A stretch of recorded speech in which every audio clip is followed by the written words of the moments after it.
Halo, selamat pagi pemirsa di kota Medan, Riau, Palembang, dan daerah lain di Sumatera. Selama 30 menit ke depan kami akan mengabarkan informasi menarik dari wilayah Sumatera dan sekitarnya. Bersama saya Fahade Indi, inilah kabar Sumatera.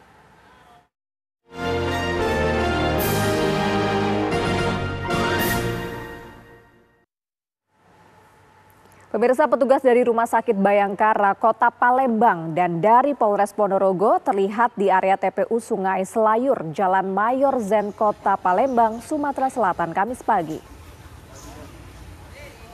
Inilah suasana TPU Sungai Selayur, Jalan Mayor Zen Kota Palembang, Sumatera Selatan, tempat di mana Albar Mahdi dimakamkan.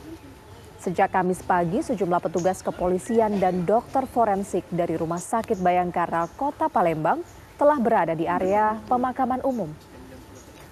Makam Albar Mahdi akan dibongkar untuk dilakukan otopsi guna melengkapi penyelidikan.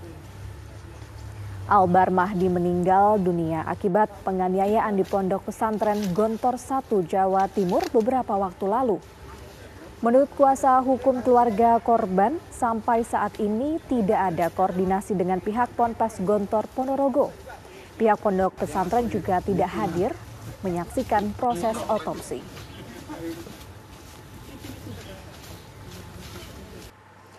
Penyelundupan ratusan batang kayu ilegal digagalkan oleh Polres Darmasraya di Sumatera Barat. Kayu akan dikirim ke wilayah Tebo di Jambi.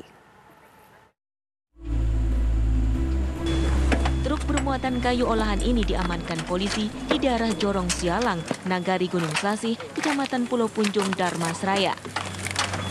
132 batang kayu berasal dari Sijunjung dengan tujuan akan dikirim ke Tebo Jambi. Kayu jenis tambalun, kulim, dan marsawah nilainya 16 juta rupiah. Tak mampu menunjukkan dokumen resmi, pemilik kayu Edi Suhairi ditangkap.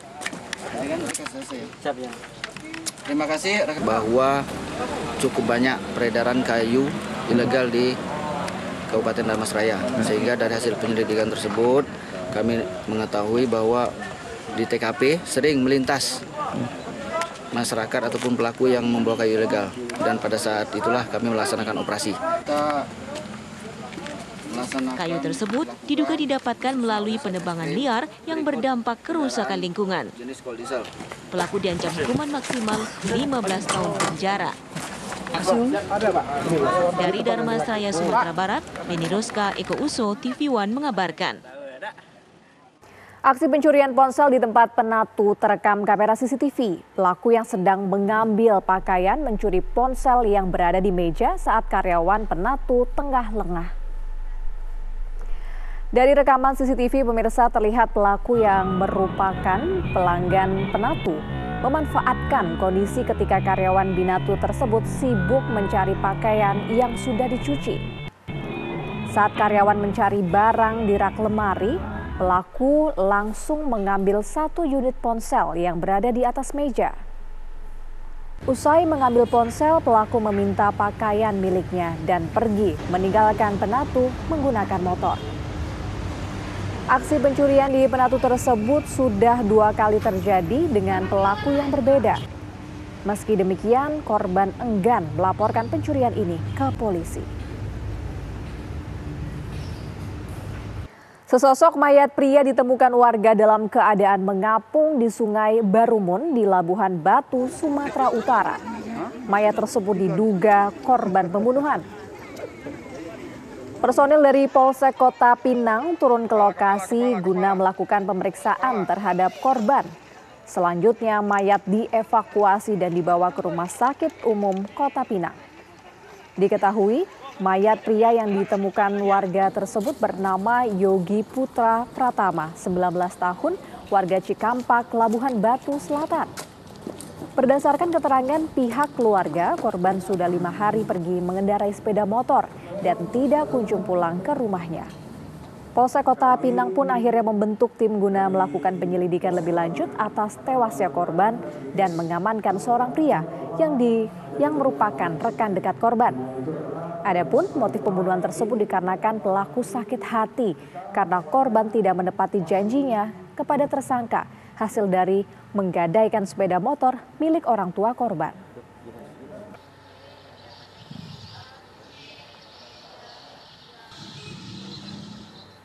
Pemirsa, geng motor merusak warung makan di Bandar Lampung, Lampung. Para pelaku pun beraksi dini hari.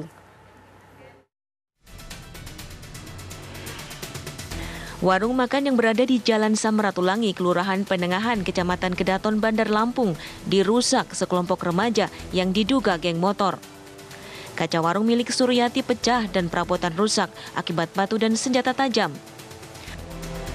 Pelaku berjumlah belasan orang mengendarai sepeda motor beraksi dini hari. Saat kejadian, korban berteriak meminta pertolongan sehingga para pelaku kemudian kabur. Kalau yang nyerang warung itu bawa parang juga apa gimana? Parang ini sama batu. Dia ngomong nggak? Enggak ngomong apa. Kalau dari Itu perang, cuma minta, tolong jangan dihancurin warung itu, nyari makan itu, jangan dihancurin. Dan kalau mau bunuh ibu aja, bunuh ibu aja. Perusakan warung ini dilaporkan ke Polsek Kedaton. Polisi pun sudah melakukan olah TKP dan meminta keterangan sejumlah saksi. Dari Bandar Lampung, Lampung, Pujian Syah TV One mengabarkan. Seorang siswa diduga yang berasal dari salah satu SMP negeri di Kabupaten Empat Lawang, Sumatera Selatan dikeroyok oleh beberapa temannya dan menjadi viral. Dalam video, pemirsa, terlihat seorang siswa SMP negeri di Kabupaten Empat Lawang, Sumatera Selatan sedang dikeroyok oleh beberapa temannya di sebuah kebun. Video yang berdurasi lebih dari 2 menit ini kini viral di kalangan warga Empat Lawang. Belum diketahui secara pasti di mana dan kapan kejadian ini berlangsung, namun dari atribut seragam korban terlihat mereka berasal dari salah satu SMP negeri yang ada di Kabupaten Empat Lawang, Sumatera Selatan.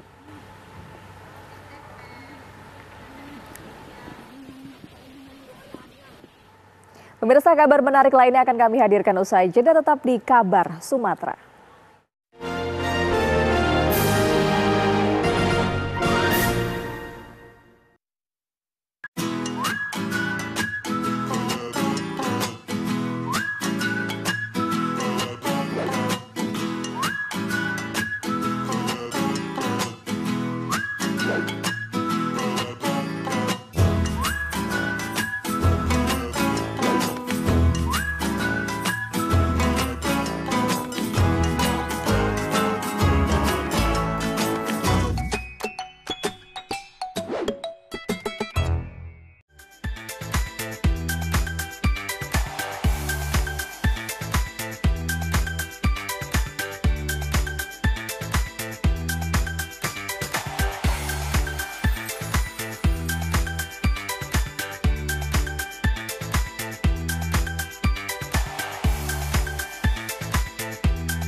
Puas kamu bikin aku kesel terus.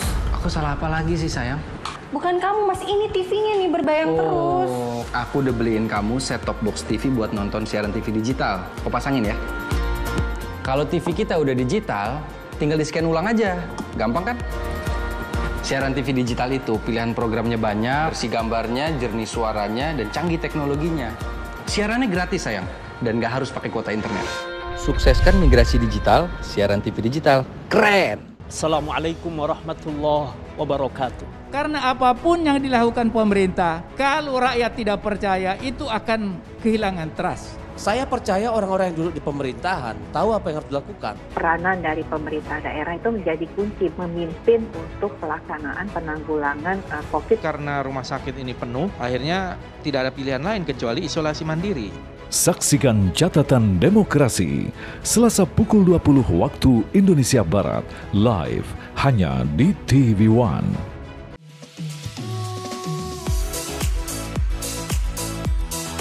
Agar tubuh menjadi sehat, diperlukan motivasi. Saksikan Hidup Sehat dan Hidup Sehat Plus setiap Senin sampai Jumat pukul 9 pagi hanya di TV One.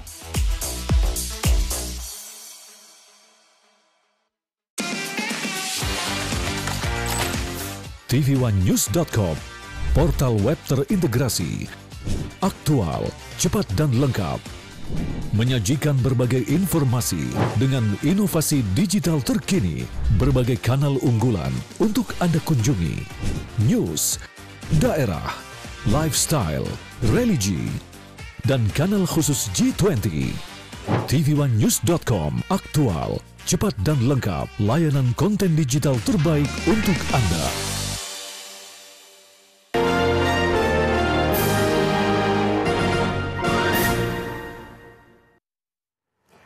Pemirsa, seiring dengan naiknya harga BBM, pemerintah telah menyetujui naiknya tarif jasa transportasi ojek online atau ojol dengan kisaran 6 hingga 13,3%. Dan berikut pernyataan dari Dirjen Perhubungan Darat Hendro Sugiatno tentang kenaikan tarif ojol yang mulai berlaku pada 10 September 2022.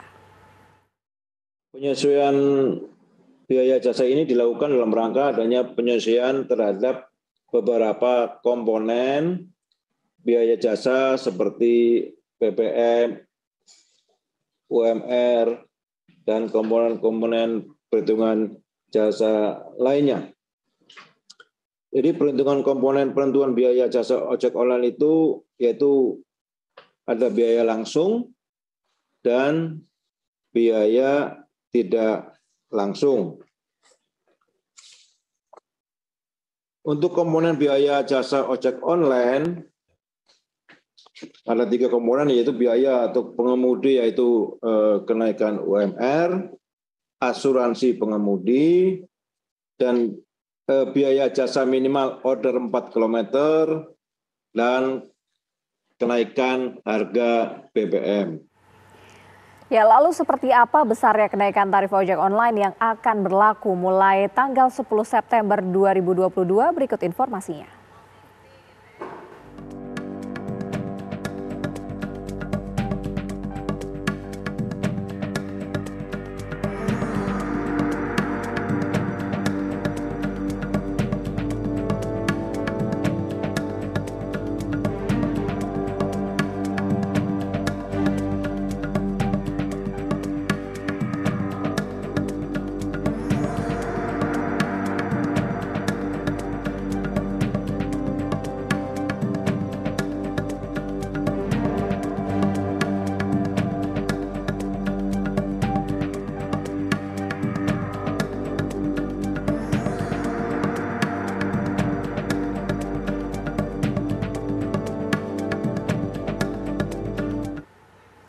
Tarif angkutan umum di sejumlah daerah mulai mengalami kenaikan sebagai dampak dari kenaikan harga BBM subsidi. Penyesuaian tarif terpaksa dilakukan untuk mengurangi beban biaya operasional yang kian membengkak.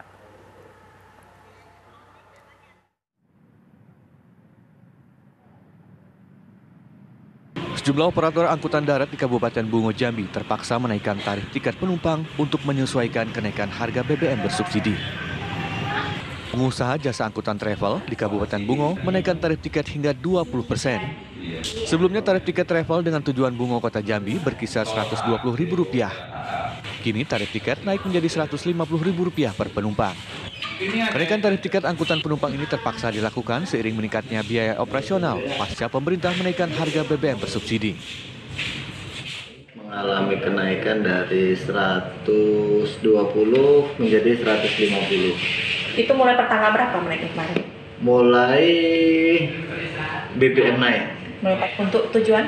Tujuan Muara Bungo Jambi aja. Muara Bungo Jambi. Menyusul kenaikan harga BBM subsidi, Organisasi Angkutan Darat Jepara, Jawa Tengah melakukan penyesuaian dengan menaikkan tarif tiket bus antar kota antar provinsi sebesar 25% atau Rp50.000 dari tarif awal. Penyesuaian tarif bus dilakukan untuk mengurangi beban biaya operasional yang kian membengkak, seperti biaya jalan tol dan suku cadang armada bus yang sebelumnya juga telah meningkat. Harga tiket bus jurusan Jepara Jakarta yang sebelumnya Rp220.000 kini naik menjadi Rp270.000.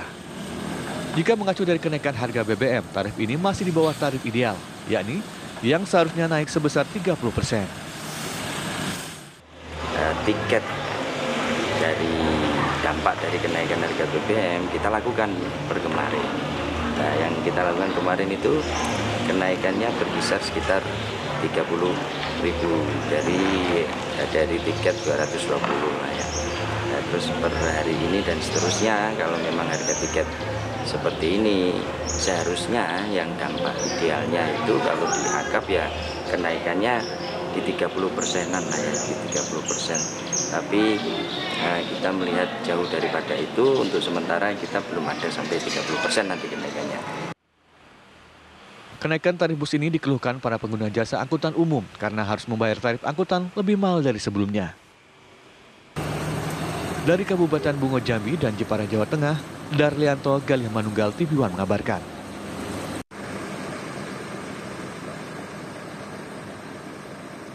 Selain tersangka obstruction of justice, Polri juga menggelar sidang terhadap Ajun Komisaris Polisi AKP Diah Chandrawati atas pelanggaran kode etik kasus Verdi Sambo. Kabag Penum Divisi Humas Mabes Polri yakni Kombes Pol Nurul Azizah menjelaskan sidang kode etik terhadap AKP Diah tidak berkaitan dengan pelanggaran obstruction of justice atau menghalang-halangi proses penyidikan kematian dari Brigadir Yosua.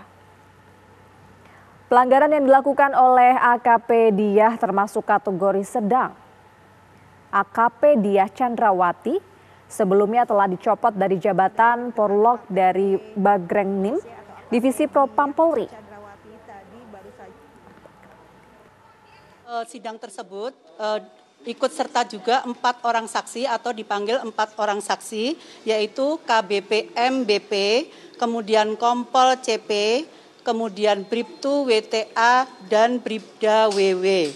Kemudian terduga pelanggar diperiksa karena ketidakprofesionalan di dalam melaksanakan tugas. Dan perlu rekan-rekan media ketahui bahwa pelaksanaan sidang KKEP terhadap AKP DC tidak ada kaitannya dengan obstruction of justice atau OOJ. Pemirsa, terdakwa kasus korupsi 104 triliun rupiah yakni Surya Darmadi menjalani sidang perdananya di Pengadilan Tipikor, Jakarta Pusat. Selain dakwaan tindak pidana korupsi, jaksa penuntut umum juga mendakwa Surya Darmadi dengan tindak pidana pencucian uang. Surya Darmadi terdakwa dugaan korupsi dan pencucian uang usaha perkebunan kelapa sawit menjalani sidang perdana di Pengadilan Tipikor, Jakarta Pusat. Setelah mendengar dakwaan JPU, Surya akan mengajukan eksepsi pada Senin 19 September mendatang. Surya dengan lantang menyatakan dirinya tidak korupsi dan merasa difitnah. Surya juga menuntut keadilan atas semua aset yang tidak berhubungan dengan kasusnya yang turut disita Kejaksaan Agung. Saya minta keadilan bahwa saya ada HGU. Saya pernah kredit dari Bank BNI, sudah diroya. Semua saya. Kalau sudah ada HGU, itu semua pelepasan, semua sudah aman.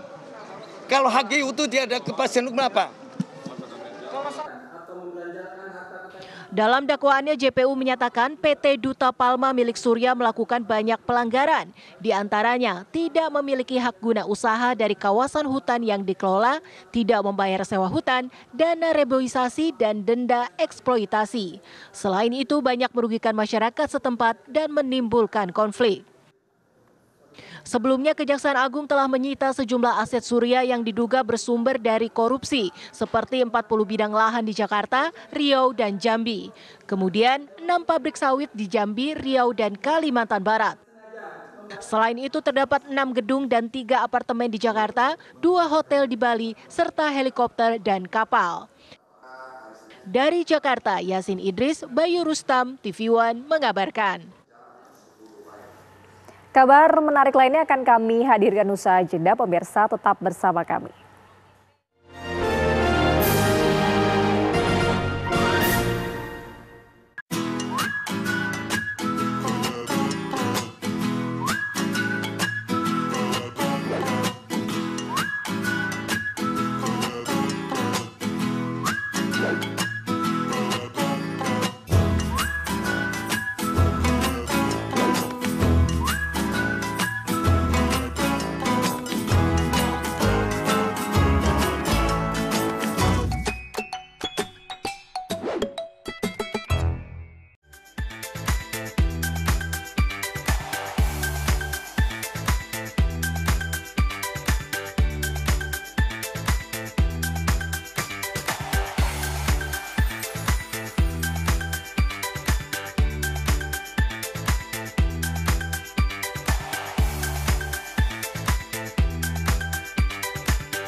Kamu lagi chatan sama siapa sih sayang? Kok serius banget?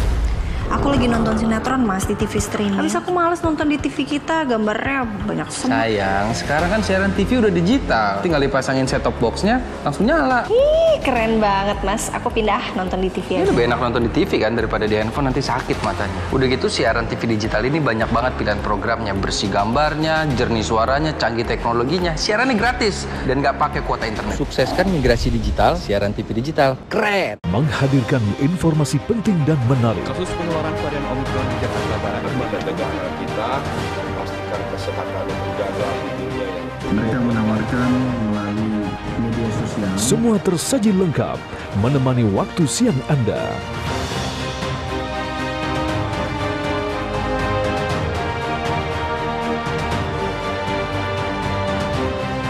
Saksikan Kabar Siang hanya di TV One.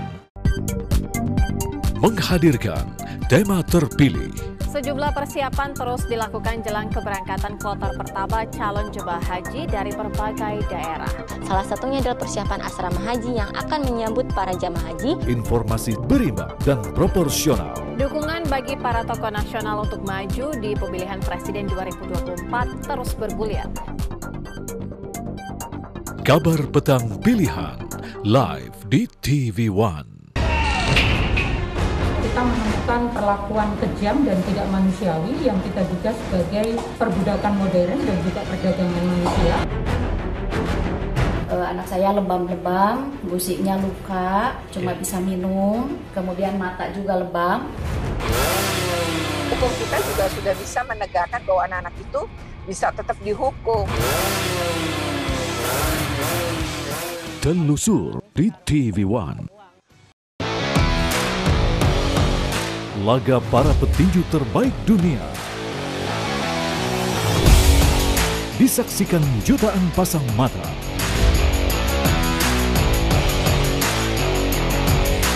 Menyajikan kelas pertandingan yang berbeda.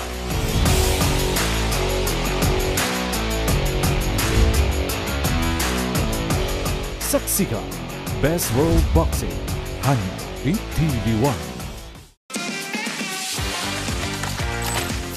TV1news.com, portal web terintegrasi, aktual, cepat dan lengkap. Menyajikan berbagai informasi dengan inovasi digital terkini, berbagai kanal unggulan untuk Anda kunjungi. News, daerah, lifestyle, religi, dan kanal khusus G20. TV1news.com, aktual, cepat dan lengkap, layanan konten digital terbaik untuk Anda.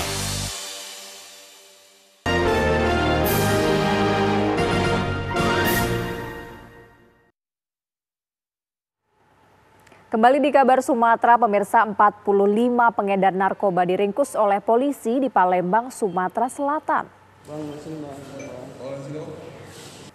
Puluhan pengedar narkoba ini ditangkap Polrestabes Palembang dalam waktu 20 hari. Mereka berasal dari 3 kelompok bandar besar.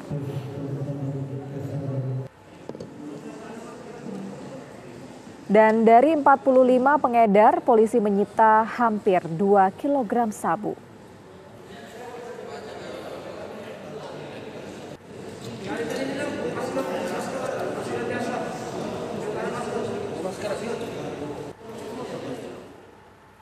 Lokasi pengeboran minyak mentah ilegal digerebek oleh Polda Jambi.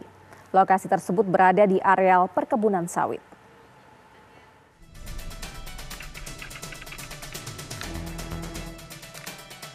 Lokasi pengeboran minyak mentah ilegal ini berada di areal perkebunan sawit Desa Subur Makmur, Bahar Selatan, Muaro Jambi. Dalam penggerebekan, tim dari Polda Jambi menangkap belasan pekerja. Sementara sebagian pekerja lainnya berhasil kabur. Rupanya sudah 1 tahun, perkebunan sawit ini beralih fungsi menjadi tambang minyak ilegal. Polisi kemudian menyita sejumlah alat berat dan ribuan liter minyak mentah di kolam penampungan. Pihak pemodal kini menjadi incaran polisi. Siapa pemodal dan siapa yang menggerakkan mereka. Ya, karena yang kita temukan pada saat di TKP umumnya para pekerja. Kita akan telusuri, kita akan kembangkan siapa yang menggerakkan mereka atau siapa yang pemodal. Alat pengeboran dan pondok pekerja kemudian dihancurkan agar tidak bisa lagi digunakan. Dari Jambi, Bayu Alfarizi, TV One mengabarkan. Polda Lampung akan melakukan sidang kode etik terhadap Aibda Rudi Suryanto, pelaku penembakan terhadap rekannya sendiri, yakni Aibda Karnain, hingga tewas di Lampung Tengah.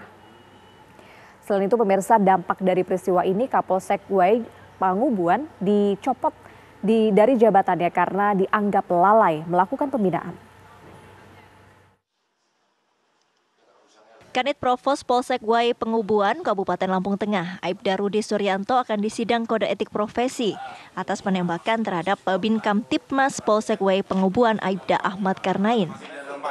Motif tersangka adalah sakit hati karena korban kerap menjelek-jelekan keluarga tersangka.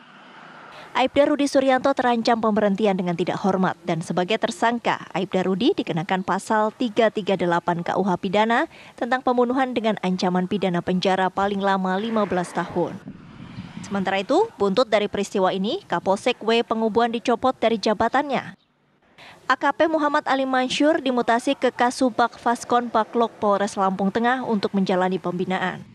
Ia dianggap lalai dalam melakukan pembinaan terhadap anggotanya sehingga terjadi perselisihan. Persenjataan ini kan juga artinya tidak mudah lah ya, dalam hal ini kan orang yang memegang senjata ini tentunya juga ada rekomendasi daripada atasan ya dalam hal ini. Dengan adanya kejadian ini tentu mengevaluasi, pimpinan mengevaluasi dalam hal ini adalah Kapolsek Wai Pengubuan yaitu AKP Ali yang saat ini dievaluasi kinerjanya tentunya perlu ada perbaikan. Sehingga dari tugas operasional tersebut dialihkan menjadi tugas pembinaan. Saat ini Polda Lampung juga akan turut memberikan pendampingan psikologis terhadap istri korban agar terhindar dari trauma. Diketahui Aibda Karnain yang menjadi korban penembakan tewas bersimbah darah di depan istri dan kedua anaknya. Dari Lampung Tengah, Lampung, Pujian Syah, Edi Suprianto, TV One mengabarkan. Tim Satreskrim Polres Pesawaran menggelar prarekonstruksi kasus pembunuhan siswi SMP yang ditemukan di Kebun Karet, Kabupaten Pesawaran, Lampung. Motif pelaku menghabisi nyawa korban karena ingin mengambil ponsel korban.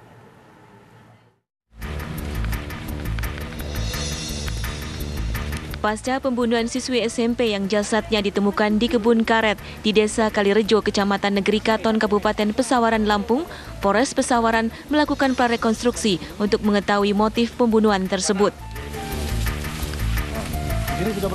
Dalam prarekonstruksi diketahui bahwa pemuda tersebut nekat menghabisi nyawa korban lantaran ingin memiliki ponsel yang dipegang korban. Sebelum membunuh, pelaku sempat menyetubuhi korban. Lalu secara tiba-tiba, pelaku menjerat leher korban dengan seutas tali dan melukai korban dengan pecahan botol. Kita lakukan prarekonstruksi guna menemukan seperti apa peristiwanya yang sebenarnya. Kita amankan beberapa bukti, kemudian kita sudah periksa beberapa saksi yang tentunya sudah mengarah. Jadi bukti-bukti yang sudah kita temukan ini di lapangan. Hingga kini, pihak kepolisian masih memeriksa sejumlah saksi guna kepentingan pengembangan dalam kasus ini. Dari Pesawaran, Lampung, Pujian Syah, Nanang, TV One mengabarkan. Informasi tadi sekaligus mengakhiri jumpa kita dalam Kabar Sumatera edisi hari ini, pemirsa. Mewakili seluruh kru yang bertugas, saya Fahade ini pamit undur diri. Terima kasih dan sampai jumpa.